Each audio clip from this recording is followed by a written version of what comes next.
All right, guys, thank you very much for coming back and for joining us today on the mic with Jb.Banda. I'm super psyched. I'm super gassed, super excited.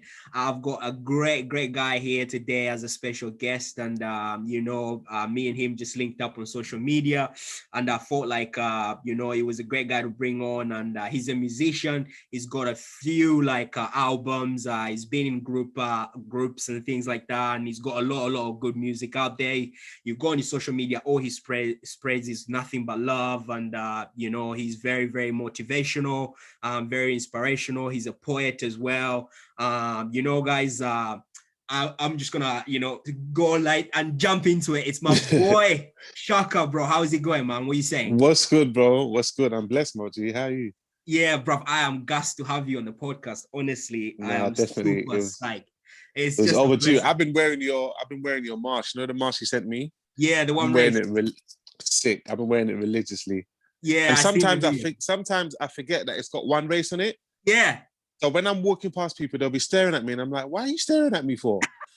And then I remember it's because it's got one race in it, which is not a bad thing to stare at. That's a great. I know. Anyway. True say.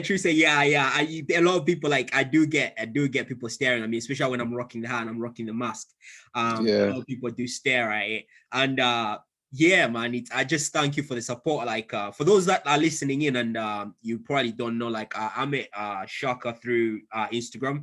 I seen you, bro, on Tony Bellew's profile, and it was mad because I was in bed. I don't know whether it was either it was a weekend. Now I think it's during the week one time because we were furloughed and stuff like that. Obviously during lockdown, and then I seen your post that a poem that you had written or something. Yeah. I think it's that song about your auntie telling you about the guy that was blind, and then yeah, and you proper went into it, and then I see on Tony Bellew he posted your video on his Instagram, and I was like, who is this guy? Because he was so it just hit my heart, man. And then I went on your page, and I was on your page for a good hour, bro. Yeah, I love when people find my page. I love it because I can tell so because good. They'll like one video, then another one, then another one, and I'm like, yes, he's getting into it. Which that's what my page is for. That's what my page is for. One sec, someone's. All good, bro. All good. This sort of thing happen all the time.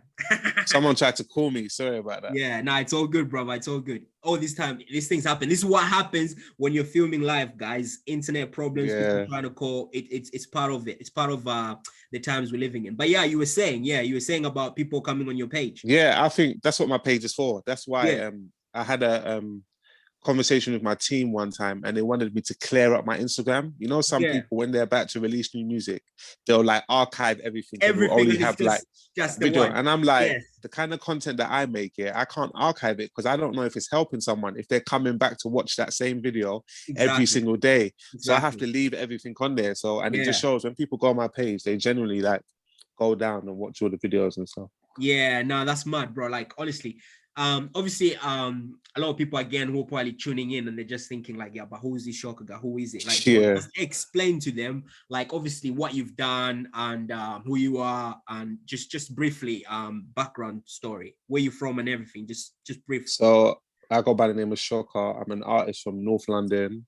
Yeah, a place called Tottenham, which is in England. Just in case you've got worldwide listeners, it's a place in England called Tottenham. Absolutely. There's a lot of artists that's come from there. Adele is from Tottenham. Wretch 32 is from Tottenham. Chipmunks from Tottenham. Skepta's from Tottenham. Yeah. Heady One, Abracadabra, the list goes on. So I'm from Tottenham, but even better, I'm from a place called Broadwater Farm in Tottenham, which is really known all around England for negativity though. Exactly. When the riots happened, that was the place that, it started from. It all started. It all started from there, but it's starting to get known for positive things because of that artist that's coming out from Broadwater Farm now. So we're kind of balancing out the negativity of positive things. What else have I done? I'm also a TED Talk speaker. I did a TED Talk 2 years ago, which is probably one of the biggest things I've ever done. I'm a mental health advocate too. We'll get into that. Why I'm a mental health advocate, how that even started. Yeah. That's a brief breakdown. Yeah, guys, honestly, this guy has done so much. Like now you see why I'm so super excited. Like TED Talks, come on, out of Yeah, Tottenham, man, with yeah, Chipmunk and them lot. Like it's yeah. crazy, man. It's weird. I got a funny story of Chip, you know. Like I used to promote Chip in INAPA when I was working for MTV Europe down there. And I used to Okay. promote all his stuff in INAPA and do his parties and stuff. And I Yeah. actually remember like some crazy nights like we used to have with Chipmunk. Stayed in a villa with him for like madness. But Oh, he's okay. hard, man. He's proper. Yeah, He's he's proper cool. good. Like and Reg Yeah, to the music that's coming out of that side of Tottenham is crazy, man. It's absolutely crazy. definitely. 100%. Uh, but yeah, nah. Honestly, like that's why I'm super psyched to have you on. How did your music? How did you get into your music? Obviously, like you say, you're from that area which was known for negativity. Just like give us a Hmm. brief, like kind of upbringing that you had, because I just want people to kind of get the concept of where we're going, where how it led to where the the mental health starts to come Oh, in. So just like give me like your rough, like your runnings, like how were you moving back in the day when you were young, like growing up, like were you in gangs, affiliations, like what was it? What was the streets? um, I wasn't in gangs, but I had a moment. Do you know what I Mm, mean? Where like I led mm, astray a bit, and I started hanging around with friends and started carrying knives. I think knives was like a normal thing to carry where I'm from. It was like carrying a wallet. Do you know what I mean? You can't leave your house wow. without your wallet. It's the same way you can't leave your house without your knife. That's how common it was. Like everybody had one. Even if you weren't going to use it, you just had one. So I went through that kind of phase. And then I found music. And then when I found music, that just put me on like the positive path. Yeah, I also got sent back to Nigeria as well. I got sent back to yeah, boarding school. And that saved my life too, which I didn't understand at the time. At the time, I was crying, no, I don't want to go yeah, because all my friends was here and everything. yeah. But I think my mum had the vision because she realized that the friends that I was hanging around with was going to Oh, get me in wow. trouble. And it's Yeah. true because they all ended up in prison. So if I was still Wow. here, I probably would have went in prison too. So she saved me in that path. Yeah. So I Yeah. feel like my whole life has been like that. It's been constant, like close calls that I've been getting saved from, which can be divine Yeah. intervention, which can be Wow. however you want to look at it. But I just feel like I'm blessed because I've been getting all these close calls and like You know, when you have them close calls, that's when you know that you're here for a divine purpose. There's a reason hundred for your percent, life. You get me? definitely. Yeah. Nah, honestly. So what else in terms of like when did you start? Because I think I read somewhere that you was in a group, like in a music group. Yes, How did that come about? yes. So I was in two groups. I was in one group called Chain Gang, which is the younger version of a group called Combination Camp that Rich 32 was in. So Wow. remember back in the day you have olders and youngers. Yes. So we was the youngers to Rich 32. Rich 32 and that was our olders. Ah, fair So enough. I was in that group first, and then we broke up, and then I went solo. And when I Wow. went solo, they started a thing called Always Recording, and that was what Chipmunk was signed to. I don't know if you remember Always Recordings, but it was Yeah, like yeah, yeah. Back in the there was day. this guy called Bath that was running it, and everyone used to go there for studio. And I went there to see if I can get my cover done for my mixtape that I was working on. And there was a guy called Vertex that was doing it, which ends up being the guy that I end up being in the group with. But I gave him my CD to do the cover, and he was taking so long to do it. Yeah, So I called him one day and I was like, bro, I need you to do this. Like, you don't yeah, understand what kind of situation I'm in. Like, I yeah. just got kicked out of sixth form as well. I had no uni, no sixth form, no grades. So I really needed Wow. to make this happen. Yeah. But the reason why he was taking long is because he hasn't listened to the CD yet. So after I pressured him, he listened to it. When I came to the office to get it, he started ranting and raving, like, yo, that's the guy. He's amazing. I listened to his CD. And then ever since that moment, he was trying to get me into the group. And then, long story short, I got into the group. The group was called Marvell. It was three of us, me, Double S, and Vertex. And Yeah. we did incredible things. That we was together for like 5 years. We did 20,000 downloads first week on our mixtape. Wow. We won mixtape awards. I've got one of the awards here that we won. I can show you. Wow. Madness. One. That's Yeah, mad. we won awards, and we toured with Chipmunk, we toured with Skepta, we toured with Diversity. I don't know if you remember Diversity, that one Britain's Got Talent. We Dude. toured with them as well. Yeah, that's funny, man. We That's met crazy. Drake, we met Rihanna, we met Tyler the Creator, we met so many people. Like it was just going amazing, amazing. It was just going like this, Wow. amazing. And then we hit like a hurdle when like we got signed. We signed our first deal, and I don't know what the label was expecting, because everyone in the industry was saying that you don't just go #1 off your first song. Do you know what I mean? You have to keep building. Yeah. But because they spent so much money, because they put so much money into us, they was expecting to get all that money back straight away and do something like mind blowing straight away. And then our first song came out and it did terrible. Like it went like top 200 in the charts. And then the label was like, we don't want to continue anymore. And then they left us like at rock bottom. Imagine us being the hottest thing in the UK. Everyone's expecting us to blow. You know what it's like when everyone's saying you're going to blow. You're next to make it. You're next. You're next. I'm young as well, 19 years old at the time, thinking that I'm next to make it.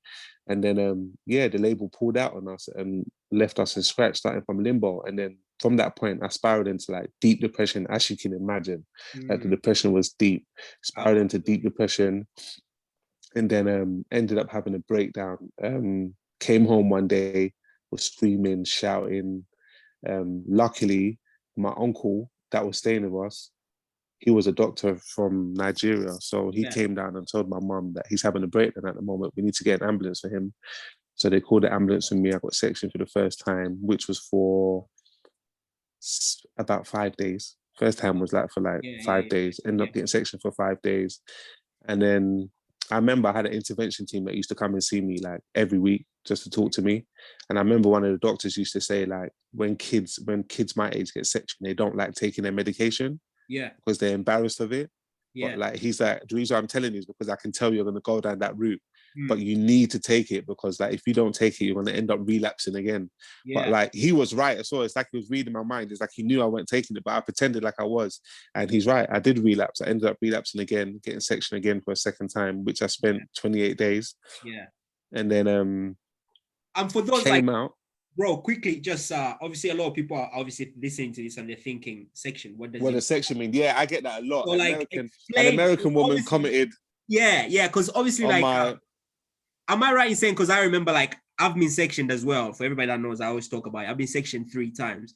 And getting sectioned. That's why when you said 3 the other day, it kind of hit me, because like I always meet people that's had the 1 or the 2, but the 3, man, that special 3, I was like, yo, that made me connect to you more. But section for those that's listening, that's worldwide or don't know the term, just means when your mental health is not in the best place and you can't look after yourself, you get put into a mental health hospital for you to get better and rehabilitate, basically. And that's what I mean when I say I got sectioned. I had to get put into hospital 3 times. You get put into, get better. You get put into a mental health institution for your own safety, for your safety, your own health, and they kind of arrest you, or well, they don't arrest you. They kind of detain you.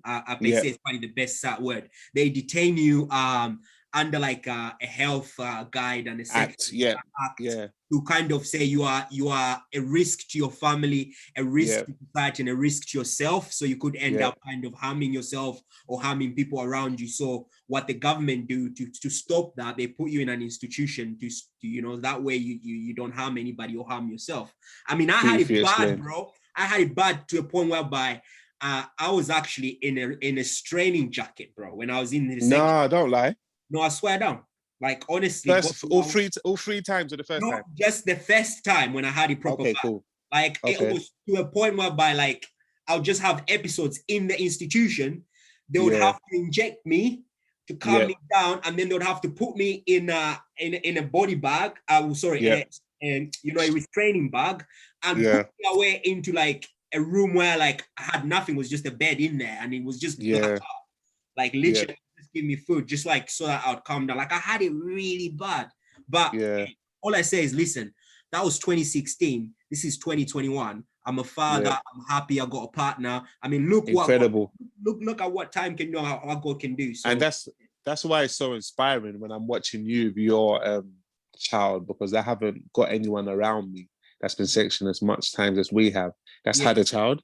You know what I mean? So, you know what I mean? So when I'm seeing you with a child and everything's just beautiful and lovely and it's inspiring from, and that's why I called you to get involved with what I'm doing, that 100%, section yeah, of your life thing. Like, I can't wait for your first yeah. episode comes out today. In the next 45 minutes, it's going to come out. It's No amazing, way. bro. I'm gonna post Yeah, that. it's not your one, but Nah, I know. someone else's. But Yeah, yeah, it's yeah, amazing. And yeah, I think it's just a beautiful thing, just yeah, because I feel like we always hear stories of people that got section and people that committed suicide and people that never made it through, but we never hear like the other side of people that did get section and did overcome it and is better than before. I feel like I'm better than before I was section. Do you know what I mean? So yeah, it's crazy. Yeah, anyway, that was we kind of moved fast forwarded there. But yeah, you were saying anyway, so you got section, your uncle told your mom that you needs to get section, you got section first. Yep. Doctor told you that, you know, you're probably gonna relapse, make sure you don't relapse, and then you did, Yep. And then you went back in. Yep. And then I went holiday with my friend. I went holiday, he's in prison now. I went holiday with my friend. He signed his record deal, so he's got money, he's excited. And he's like, yo, let's go holiday. What's your passport? Yeah. What's your passport details? I sent it to him. Before you know it, he's got a flight booked. We went holiday. And then again, same thing. My mum said to me, yo, you're going foreign lands. You haven't been on holiday. That time, I haven't been on holiday for ages, as you can imagine. Yeah. She's like, yeah, man, taking medication with you. Make sure you can go. I'm not going to stop you from going, but you can go, but just make sure you take a meds with you. I went out there, did take my meds with me, but I didn't take it. Yeah. I went out there, I was drinking, partying. I'm not even meant to be drinking, partying, doing all this stuff. And then, fam, I got back and like, I started hearing these voices. I was panicking. They just left me in the hotel room by myself, as the man them do, because the man them don't know how to react to these things. Yeah, they don't know. Yeah, they don't know. It's only now we're starting to learn how to deal with these things. Just about learn how. At that time, they just left me in the hotel to myself, which was dangerous. Luckily, the balcony that I was on wasn't too high. Do you know what I mean? So I was just there trying to figure it out. So I had that relapse from all the way from holiday, all the way back home. Wow.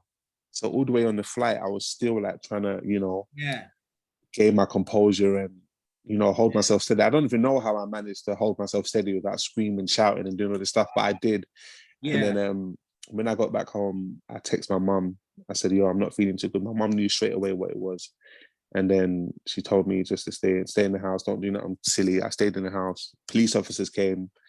Then they took me to the ambulance. So I kind of checked myself in the third time, which was different to the first two times. The first two times I had to be taken. This time I kind of like saw there was a problem myself. Do you know what I mean? The first two times I didn't really know. I was in denial that there's a problem. The third time I kind of saw myself. And I think that's what was so healing about the third time, is because like it's like I accepted it in a weird way. And then even when I was in hospital, I always tell people this, even when I was in hospital the third time, I was talking to people. I was playing table tennis. They was calling me the table tennis champion. Yeah. I mean, like I was actually like involved in it. Whereas the first two times, like, I was by myself, isolated, not talking to no one, not accepting that I'm there, still can't believe I'm there, still in shock. The third time I actually, like, it sounds weird, but I kind of made friends with people in there. And like, do you know what I mean? Like, I did a it's on my Instagram, but I did a show. I did my sold out headline show like last year, and I invited the girl that was working on my award on the floor. I mean, I invited her to come to my show just to see what I'm doing now, and like it was beautiful. So like, So, but anyway, what did inspire me to get to the point that I'm at now? I always tell this story. I've told it like 1,000 times. But just before I was getting discharged, my doctor is the one that said to me, you can't come back here. Basically, in polite words, he said, you can't come back here. You've been here for like 3 times. You're only young. You're like 21, 22. You don't want to continue like this. Do you know what I mean? You have to figure something out. Yeah. And when he said that, those words just, I don't know, it just clicked to my head that he's right. Do you know what I mean? What am I going to, like, is this going to be my life? Do you know what I mean? Am I going to be like in and out till like the day I leave Earth? Do you know what I mean? And I just said, I got to make changes. So I just started like working on myself, reading books, reading up on stories of people that lost everything and came back. You know, them actors that like lost, even the guy from Iron Man. What's his name that played Iron Man? Robert, what's his name? Jeez, the name is gone, but I know who you're talking about. Iron Man, Tony Stark's, whatever his player, him. Yeah, he went prison and he had drug addictions and went prison and then turned everything around. Now he's doing Iron Man. I mean, all those stories, like I use all those stories as fuel and motivation. And then, and also social media played a big part. When I came out, it's when social media just started booming. You know what I mean? And everyone was creating all these pages. Yeah. And I started finding all these amazing mental health pages that was like describing what I went through. And I was like, okay, this is what it is. And I was piecing stuff together and it was making sense. Yeah. Whereas when I first got section in 2012, 2013, there was no such thing as like social media wasn't like that. Instagram wasn't like that. It wasn't hot. Yeah, it wasn't too. There was no one to talk to. I couldn't connect to people like you. Absolutely. We got section at the same time in 2016. I know, bro. Do you know what I mean? But we couldn't connect. Do you know what I mean? So there was no one there. It was a lonely journey. And then, yeah, as I came out, things was changing. And then, yeah, I'm just on this journey today. And that's how I became the advocate. Quick one, just a quick one. I just want to see, because obviously, like when I got section first time, I got sent to Basildon. That's where I got kept. And the way we used to do it in there is like at 6 o'clock, you'd line up and go get your meds in the week. Yes. Anybody has watched that Eminem song, he's in the mental institution. It's literally like apart from what he was wearing. Yeah, exactly. That's what I was gonna say. It's literally like that. You walk up into this little window, and then they open you this little tray, and it's got this little, and then they put like 2 capsules in it. In this cup, You have to take them. Oh man, yeah, bro. I don't know about you, but that medication, it gave me the sweats, bro. It gave me the sweats at night. I was like, and I felt like I was hallucinating, man. Like, definitely. And I'd wake up with like cold sweats, bro. Like, man. And like, I never had the cold sweats in that though. Bro. Maybe the doses they had might have been like a bit high. Yeah, a bit too much. But I had everything else. I had the capsule, the little capsule thing, the little box that you get it from the tray, all of that. And it was funny because like the first time they checked me in, I was in a room whereby like high risk, you get me? Because like I didn't know, because I was like, obviously, restraining jacket and all the rest of it. And then the more I kept calming down, and as the weeks went down, they were like, oh, you've been good this week. We're going to move you into this room where the people are sort of good. And then I was in that room for like another week, 2 weeks. And then they would move me to another, ward. And they'll be like, this is where you can now have your own TV. And your own suite bathroom. And you kind of feel like you're moving up the chain. It's mad, bro. Yeah. I never had a TV in my room, but I had a TV, like there was a general TV that everyone used to. There was like a general TV area, there was a TV. Exactly. And I don't know about you, but they used to like, there's only certain times you are allowed to go outside. Yes. But within the compound, high fence, but just outside to play football and things like that. And it's like, it's basically like being in a prison, man. But basically. Just mental health, like, you get me? Yeah. It's mad, and you also I remember thinking when I was in there, I was like, I gotta get, and that's where it hit me for me. Like, I think the third time I went in, I was like, I can't keep coming back to these wars. Same. And it hit me. I was like, Jay, what are you doing? Because I started like realizing, because I got taken in for schizophrenia. That's why they diagnosed me. Yeah. Which is like, same. That's what they diagnosed me the third time. Yeah. Yeah. So they were like, oh, that's battling with your thoughts and trying to control your thoughts, and you're hearing voices and you're thinking something wrong, messed up, and you can't control it. So that's literally what they diagnosed with.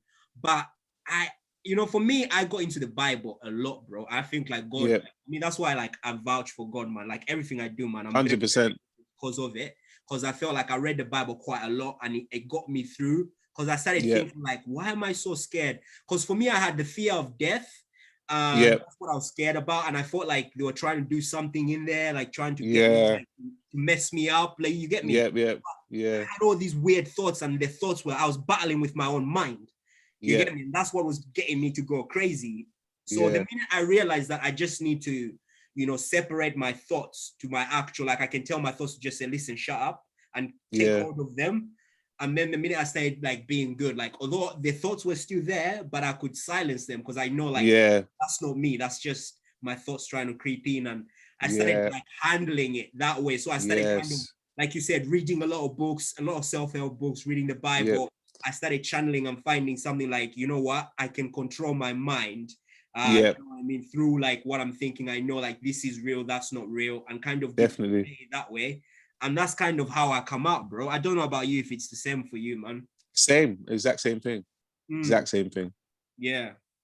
It's literally, it's crazy, bro. It's absolutely crazy. But yeah, so you were saying, so you come out, and then when did you start like thinking I'm gonna go back into music again? I was always, I can't leave music. I can't. I've tried so many times. It's just not going to happen. So I always knew I was going to go back in. But what I wasn't sure about is what am I going to talk about? Because I'm a life rapper. So my music is mainly about my life, no matter what's going on. And I was like, it's God testing me to see like if I'm gonna avoid talking about this part or if I'm gonna, take on the challenge and integrate this into part of my story and talk about it too. And it took a long time. And then that's why I always thank Kendrick Lamar and J. Cole. They're like my heroes because I started listening to their music and I saw how open and vulnerable and transparent there was about their story. Like Kendrick Lamar's Good Kid, like he poured out his whole life on that album. Do you know what I mean? He told us everything. The fact that they put someone put cocaine in his weed. That's what made him have, so someone put angel dust or cocaine, something like that in his zoo, and he was foaming at the mouth, and like he said everything. So it just made me think, all right, cool, if he can do that. And I'm an artist. The good thing about being an artist is that you can tell your story in an interesting way. It don't have to be boring. You can say it with metaphors and punchlines. And so I used to be known for metaphors and punchlines. So now I had a purpose for the punchlines. So I started using my life and, putting it in a creative way, and people was receptive to it, which is that when Kenneth came about, the album? Kenneth is a King, yeah. Kenneth is a King that's when that came about. And that whole album was about, not I'm a king because I've got girls and cars and clothes, but I'm a king because I'm still here. Do you know what I mean? I've been through all of that. I've overcome my situation. So Kenneth is a King. So that's when that CD came about. And then I had songs like Be Yourself on there, which is one of the first songs I made because I wanted to make sure that if I'm going to come back into music, I'm going to be myself at all times. Yeah. I had a song called Haven't Spoken to Dad on there. I had a song called Bam. Not Afraid with me and Dundee. That's who called me, by the way, when the phone went black. Dundee called me. Not Afraid is another song. That song is bro. I was listening to it before we come on. I was listening to that album, and I was like, "Wow, this guy is so creative, man." And then you did, is it Conscious Crowd? Conscious Crowd, yeah, that's Conscious Crowd is the next one. So I feel like all my albums are reflections of where my mind is at currently. Yeah. So if you go back to Kenneth is a King, you can see that that's when he was trying to change his self-image and what he thinks of himself and trying to, put himself in a higher level now. And then Conscious Crud, you can tell is when I'm like, I'm comfortable in myself, but I'm still in the crud. I still live in Tottenham. Do you know what I mean? Where it's like a negative environment, but I'm a conscious person at the same time trying to navigate through it. So that's the balance of both sides. Instead of me just trying to be positive and leaving out the negative, which is not being a human being or being negative and not being positive, it's putting both of them together because we have both energies within us.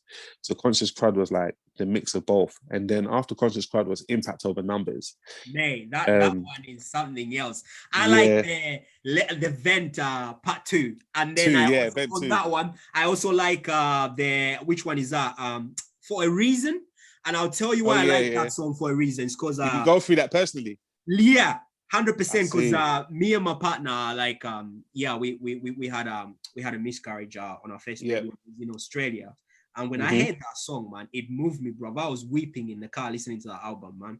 And then the last one was the poem at the end, Impact of Impact of Hey. That hit me different. The whole album just hit me different, man. Like the things you said, that poem at the end, I was just like, oh my God, I don't know who that poem, who that chick was, but she's amazing.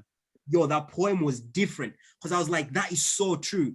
People are focused like over numbers, but rather than the impact that they're creating. And I feel like it's more about the impact that you leave rather than all these whatever. It's all 100%. Impact one person and change that person's life. You've done your bit, rather than having so many followers, but then you haven't touched nobody. And I think like, that there, it hit me different and kind of made me look at myself and look at what I'm doing in terms of what I'm doing, what I'm putting out on social media, what I'm putting out in the world, and how I'm kind of, going about it. Because the way I feel like with social media, it should be a true representation of who you are. When somebody comes on your page, I always feel like they should kind of know and have a sense of who you are. Sense of who you, definitely. Exactly. Do you get me? So I feel like, and I try to push that. I want when they come on my page and they land, oh my God, Jb.Banda, who is this guy? What is he about? And I By want the them, time they go when through they 10 leave posts, off that, yeah, they're changed. I've changed them somehow, or I've given something to think about. You get me?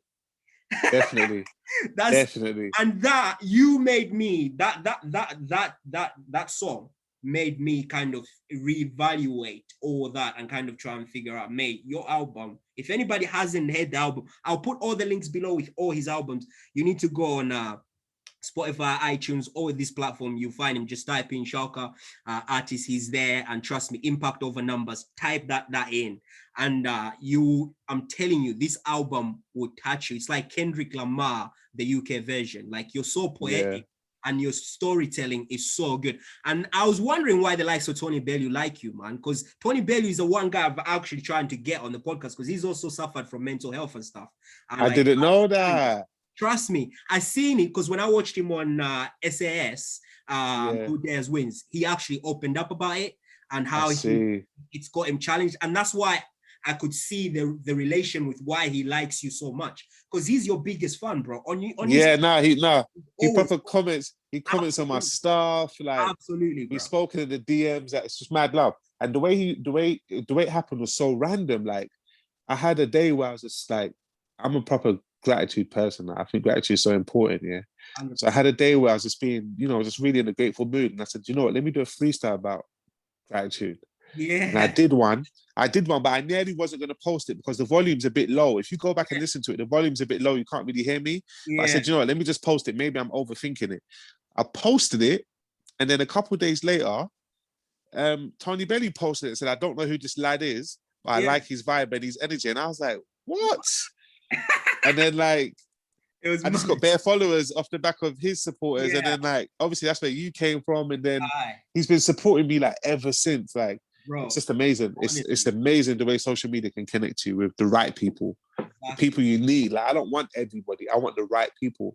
100%. Like, you got to imagine how much people saw the Tony Bellew post that didn't come to my page. But you came, the right people came, the people that I need. You know what I mean? So that's what I'm focused on. And that's where impact over numbers is birthed, because I felt it's important to spread that message, because everyone can make an impact. Everyone can impact one person, but not everyone can have 1 million followers and, do 1 million sales. Not everyone can do that. Only a special few can. But when it comes to impacting, everybody has one person in their life that you can call right now and say, oh, bro, are you broke? Do you need help? And give them £10 or open the door, or you can do a favor for at least one person in your life. Everyone can do that. So there's no excuse to make it impact. No excuse. We all can do it. Bro, you're so right. And I always say this to, like, my partner. I say this to a lot of people I meet. I say, like, the fact that you're still breathing, it means that your purpose is not yet done on this earth. The fact that you're still here means that you've got a purpose to fulfill. I feel like everybody in this world has got a purpose. That's why I'm a never jealous guy. I just show love to everyone, because trust me, what's meant for me will come for me. Find me, yeah, definitely. Like, and everybody, we all can be musicians, we all can be actors, we all can be this, we can be that, but we're all here for a reason. Like, I'm here to touch a certain amount of people. Yes, that I will probably never reach ever. And that no one will ever reach but me. That's my purpose. Yeah, and somebody else is, is also like yourself. You're here to touch a different type of crowd that I can never touch. Only you have got that number of those people that you need to reach. And the way people be like, well, what do you mean I need to touch these people? Or what do you mean I need to reach these people? Excuse me. Let me just explain a little bit on that. What I mean by that is your trials and tribulations, your tests. If you've come through that test and that trial needs to be your testimony. Because by you speaking what you've been through, you are going to help somebody who's currently going through that situation, that when they hear your story and how you came out of that, they're also going to hang on to that, and that's going to motivate them to also come out of it. Just like, how the guy we're talking about, Tony Starks, he spoke about his story, and you read that yes, exactly, come out of it. Do you see what I mean? You connect the dots. Definitely. Now you've come out of it. Now you're motivating people by posting, and then Tony Bellew now is motivated him. He's put it up. Now I'm speaking about my truth. Now my truth is gonna help somebody else who's gonna listen to this or go to my page and listen to it. Do you see the domino effect? Beautifully said. Beautifully said. That's amazingly put. That's how people need to know that. And that's impact over numbers right there, bro. Exactly, right there. Live in the flesh, right there. Right there, bro. That's the whole That's the whole ethos, bro, right there, bro. Just hearing that makes me happy. That's my mission complete. That's all I wanted to do, is Bro. get one person to understand that formula and then Mm. continue that on. That's it. My job's done. Everything else is just extra time. Bet you It's just done it. extra time on the You pitch. done it beautifully, man. Seriously. I feel Honestly, like my life was complete after I made that project. yeah, Definitely. yeah. And how did the TED Talk come about? Oh, the TED Talk. I supported someone called Hussein Manuar. He does a lot Yeah. of mental health work as well. And he had another girl supporting called Jamala, and she did a TED Talk. She's got an incredible story. And she Mm. told me, I'm going to get you to do a TED Talk one day. And I thought, nah, whatever. And then Yeah. before I know it, I was looped into an email. This woman called Marianne, she's the one that handles all the TED Talks in like Wow. London, yeah. Wow. And then, yeah, that's it. That's how it happened. She looped me in the email. Marianne wanted to meet me. I went to meet her. We had a conversation. And then before I know it, I'm in front of 3,000 people Yeah. doing a TED Talk. Like, it was like a movie, bro. Wow, that's amazing, man. That's so good. Like, and literally, it's just good, like, to see obviously how you're using your voice, and Yeah. you know, and this is so big, and I feel like so many artists out there, and you said it beautifully, in one of your songs. I don't know if it's in the Kenneth album or is it you know, the other Conscious album. Crowd. Yeah, Conscious Crowd, where you spoke. There was a track where you actually referenced where people are kind of rapping about, you know, killing one another and doing kind of all that. Oh, that was Conscious Crowd too. It was me, Yeah, and it's like I'm yeah, having a conversation with a younger drill artist. yeah. Yeah, It's just yeah, like you're killing your own kind and you're kind of rapping yeah, about all this stuff, but you know, yeah. Make it make sense to me. That's when I said make it make sense exactly, to me or yeah, something like that. Yeah, yeah, and that kind of hit me different. And I was like, rah, that's so true. Because, like, listen, I get like, obviously, I feel like we're bouncing back and forth with topics, but I understand when people kind of like, you know, like especially we Black people, I understand when people like, obviously with the Black Lives Matter, the racy, everything that happened, that movement, I'm for that, I get it. But what I fail to understand is the fact that when we ourselves as Black people are gonna call ourselves all these type of negative names and kind of yeah, portray ourselves as thugs, if people may like to call it, and kind yeah, of rap about gang violence and kind of that, and be like, and drugs and doing this and doing that, and then saying, well, that's where I'm from, this is the life I know, and kind of be like, I'm hard. And then yeah, when, you know, the white folk kind of says, oh, they're thugs, they're this, we then say, oh, racist. It's kind of yeah, double standard, because I'm like, oh, hang on a minute. If you want to be portrayed in a different light, then you should kind of look in the mirror and change that first. That way people can start portraying you in a different light. in the light you want to be portrayed in. Yeah, Exactly. definitely. So then you know, if you don't want to be called or this or that, stop writing about it, stop talking Yeah, about it in a negative way and saying you're yeah. about that life, because that's kind of gonna you know, have a domino effect. And I posted on Chipmunk's post, because he had that beef with what's his name? Bugsy, No, the other boy. Youngin, No. Tiny. S. Starts with S. What's his name? This youngster starts with S. Did an Ed Sheeran song. What's his? Oh my days, his name is gone. You know, the beef that was really big. He actually Chipmunk ended up going to the filling station. Oh, Stormzy. Stormzy, that's the one. Yeah, Beef they had, I thought that was just after the Black Lives Matter situation. yeah, And I yeah, was like, yeah, what are you doing? This is yeah. why you see, this is why, like, make it, you like tell Make it make sense to me. Yeah, yeah, exactly. make it make sense to me, because one hand we're shouting Black Lives Matter, like that racism should stop, like that, but then we're going, we're calling each other names, we're doing this, we're doing that, and then like the folks, like the young people coming out, they'll be like, well, they treat themselves like that, so that's why we do this, because we think that's what they want. Do you see what I mean? But if we can change that mentality ourselves as the Black community and kind of, you know, start portraying ourselves in the light that we want to be portrayed in, then people will be like, oh my God, they've stopped calling themselves the N-word. They've stopped like portraying themselves like they're thugs and all this. Like they really want to change. Like unless we as ourselves change, there's no way somebody else will ever change around us. Never. You know what I mean? It's never going to happen. Yeah, facts. It's never going to happen, because if we're always going to portray ourselves in a negative light, people are always going to be like, well, that's what they you want. lot do it, yeah. So why should we take you you lot serious? do it. So I'm just going to do it. And that's why you find like, you tell people, oh, you can't say it because you're not Black. You can't call me the N-word because you're not Black. But then you, the black person, going yourself and you're calling another guy the same word, but then you're like, oh, but because he understands it. No, it doesn't understand it, because it's still the insult. It still means the same thing, whether it's your fellow person saying it to yourself. Do you know what I mean? Yeah. And I don't know where you are with that. Like, what am I speaking sense here, or have I lost You're my mind? speaking sense. Nah, facts. Nah, you're speaking sense. You know what I mean? Like, yeah. I don't know. Like, where were you with all that movement? Like, what did you think about? What's your take with, obviously, with, like, let's get into it with that kind of, you know, the racism. Like, how do you think we're ever going to get out of it? If we are. We have to go within. Mm. We have to go within. And that's where God is a genius. That's where the Most High is a genius, because, like, he put the answer in the mirror. One place he knew that we wasn't going to look. He knew that we're going to look in books. He knew that we're going to look at each other. He knew that we're going to look all these places. But he knew the one place that we're never going to look. That's so simple. That's with us every day where we move. Is look inside. And everyone can do it. It's free of charge. You don't need to go to the library. You don't need to pay someone. You don't need to pay a preacher. You know what I mean? Genius. It was a genius idea. It was a genius idea. Do you know what I mean? And we're never going to do it. Obviously, a rare few do it, and like me and you've done it, and we get to laugh about, hey, look, I can't believe it was in our face all the time. Oh, we did it. Do you know what I mean? We're free, but it's a shame that, like, the rest of society, like, they're looking for this, you know, Boris Johnson or this Barack Obama to come save us, not knowing that the answer it's there. Like, it's just right there.